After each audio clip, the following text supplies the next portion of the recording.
This is NDTV.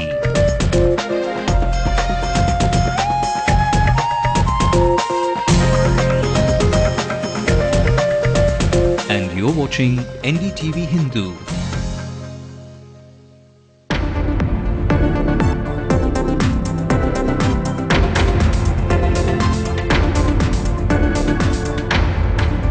After questions loom large over Sadiq Basha's death, team of doctors could begin inquiries as per CBI instructions.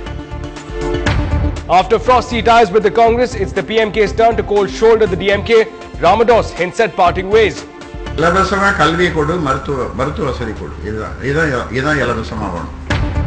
2009 calls for the third front surface yet again. Ajit Singh of the RLD calls on Chief Minister Jayalalitha. Realignment in today's political situation is very much a possibility, but it will take time. Families in Rameshwaram send out search parties after 5 fishermen are missing since Wednesday. After hitting a purple patch, infrastructural deficits threaten to dislodge manufacturing growth. There is a power situation, a crisis in terms of availability of quality power. Street turned dump yard. The problems in Valsar Vakam have a unique odour and the locals are not impressed. A very good evening. You're watching Late Night News with me, Ashmit Kumar. Time now to take a look at stories coming in from across the nation. 21 infants have now died in just 2 days at the government-run BC Roy Hospital in Kolkata. 3 years after Neeraj Grover's murder, Maria Susai Raj is set to walk free, though her fiancé has been sentenced to 10 years. Indian sprinter Mandeep Kaur denies using banned substances, says the athletes need a doctor. Why has the BJP not given inputs, asks an angry Congress after BJP President Gadkari tells no decision has been taken on the Prime Minister under Lokpal Bill. Nitin Gadkari defends Yediyurappa, says he did nothing illegal but says he shouldn't have used the discretionary quota. And the sexual assault case against a former IMF chief Dominique Strauss-Kahn is on the verge of collapsing. Well, first up, a team of doctors from the All India Institute of Medical Sciences could come to Chennai soon to probe the circumstances that led to the death of Sadiq Basha, a close aide of former Telecom Minister A. Raja, who has been arrested in the 2G spectrum allocation scam. Now, CBI sources said that the team would examine viscera besides conducting a number of checks on Basha's body. Now, they said that the decision was taken after CBI found evidence suggesting foul play in Basha's death. Now, the agency has started its investigations under Section 174 of the CRPC in the mysterious death of Basha, who was found hanging at his home in Chennai on March 16th. His wife had claimed that he committed suicide as he was unable to cope with the pressure of the probe. Well, special senior correspondent Sunetra Chaudhary joined us from Delhi to share with us the latest details. Our CBI sources are telling us that basically this entire case, because it's such a sensitive case, because Sadiq Basha was such a key aide of A. Raja, they want to be really sure when they conduct this thing. So even though they have found a suicide note, and our CBI sources say they found the suicide note at Sadiq Basha's house, they found it to be quite genuine. So even all that has happened, because they want to be very, very sure, they don't want to just rely on the post-mortem doctors, they want to get in the top forensic doctors. So our sources tell us that they have informally contacted AIMS doctors to perhaps at some point come in and look at the visceral reports, look at the post-mortem reports, and then they can finally close the case. That is one thing that they are saying. That's what our sources have indicated to us. We also got in touch with some of our sources at the All India Institute of Medical Sciences. What they told us was they had a casual conversation on the phone with CBI officers who told them that they might need them to look at it. However, they're yet to get an official note telling them that they should do the post-mortem again, that they should look at Sadiq Basha's case again. What our sources are telling us is that they have nothing to suggest that it could be anything other than suicide, because they're saying that if you look at the suicide note and because it's genuine, then unless they find some circumstances to show that he was made to do this, made to write this suicide note, there should be no reason for that. So at the moment, our sources tell us that they really have no reason to believe that it was anything other than suicide. Well, and in what some are calling a fresh political blow for the DMK, the PMK hinted at distancing itself from the Dravidian heavyweight. PMK chief Ramados today said that his party's General Council will take a relook at the alliance with the DMK before the local body elections.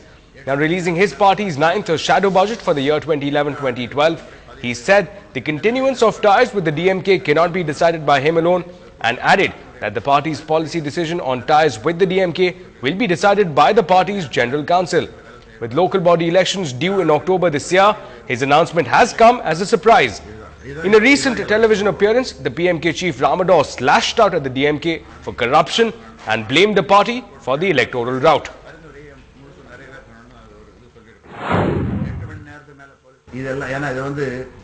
Policy decision, கொள்கை சார்ந்த ஒரு முடிவு எடுக்கணும். அதனால எங்களுடைய செயற்குழு பொதுக்குழுல முடிவு செய்யப்பட வேண்டிய ஒரு கேள்வி. And the sensitive issue regarding the safety of Tamil fishermen surfaced again, with reports of 5 others who have gone missing after they ventured into the seas from Rameshwaram last Wednesday. Now, this development comes after 23 Tamil fishermen captured by the Lankan Navy arrived back to their families. Now, the relatives have undertaken search operation on the high seas for the 5 missing fishermen.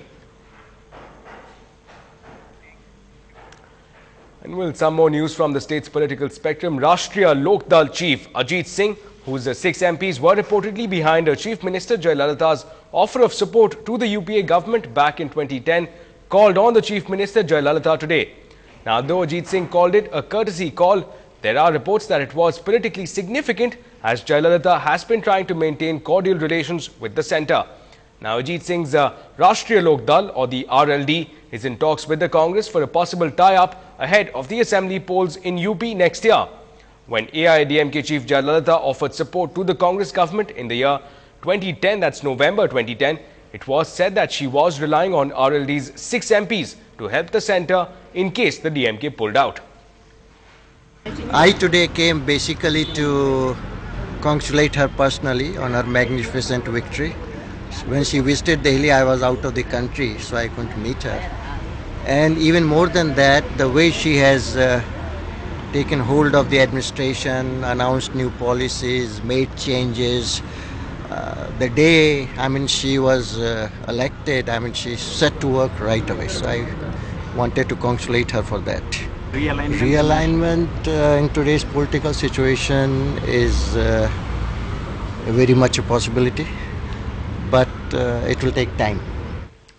Well, Chennai can trip you in so many ways. Environmentally friendly initiatives on one hand and garbage dumped in the middle of the road on the other. Deepika brings to you a slice of life from Nama, Chennai. This is not a dumping site. In fact, this is the road that leads to Our Lady School in Valsaravakam. More than 500 people use this road daily, and many more live in fear of exposure to diseases. கழிவு கோழி கழிவு வீட்ல இருந்து இருக்க குப்பைங்கள கொண்டு கொட்றாங்க school நிர்வாகம் எதுவும் கண்டுக்கறது கிடையாது பக்கத்துல வீடு இந்த சைடுல வீடு இல்லங்கனால யாருமே ஆக்சன் எடுக்கல Residents say they have complained to the local municipal office and even on central and state government websites. That was a year ago, but the ground reality has not changed. பகலிரவு எந்நேரம் குடிகாரங்க வந்து இந்த பக்கம் குடிச்சிட்டே உட்காந்துட்டு தொல்லை கொடுத்துட்டு இருக்காங்க. இந்த பக்கம் இல்லீகல் ஆக்டிவிட்டீஸும் நிறைய நடந்துட்டு இருக்கு. இரவு நேரங்களில் மின் விளக்குகள்லாம் ஒன்றும் சரியாக எரியறது இல்லைங்க. அது அவங்க வசதிக்கு தக்கபடி அந்த விளக்குகளையும் உடச்சி வைக்கிறாங்க. அந்த பக்கத்து பஞ்சாயத்து நர்ஸு நகர கவுன்சிலர் அவங்ககிட்டையும் நாங்கள் எத்தனையோ முறை சொல்லியும் இதுக்கு உண்டான நடவடிக்கை அவங்க எதுவுமே எடுக்கலை. Sanitation is not the only issue that is faced by residents here. There is not a single street light on this road, and allegedly it turns into a hub for illegal activities. Street lights are not working properly, so the street is too dark by nights. So it is helpful for the gangsters to use this street for illegal activities, consuming alcohols, prostitutions, and girls are doing mischiefs in this area. However, Shekhar, the chairman of the Valsaravakam municipality for more than 4 years, says garbage is the only worrying issue for the locality.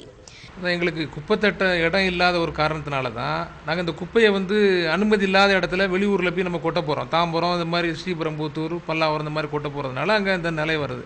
எங்களுக்கு குப்பை தட்டுறதுக்கு இடம் ஒன்று கிடச்சின்னு சொன்னால் நாங்கள் அன்னாசிரியாக வந்து இப்போ தனியார் இடத்துல அனுமதி இல்லாமல் குப்பையை கொட்ட மாட்டோம். A fast expanding city like Chennai clearly needs roads where merely walking on the roads is not a hardship. In Chennai with Deepika, Evelyn Matthew for NDTV Hindu.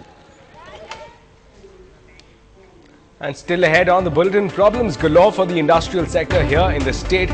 We'll get you more about it on the other side.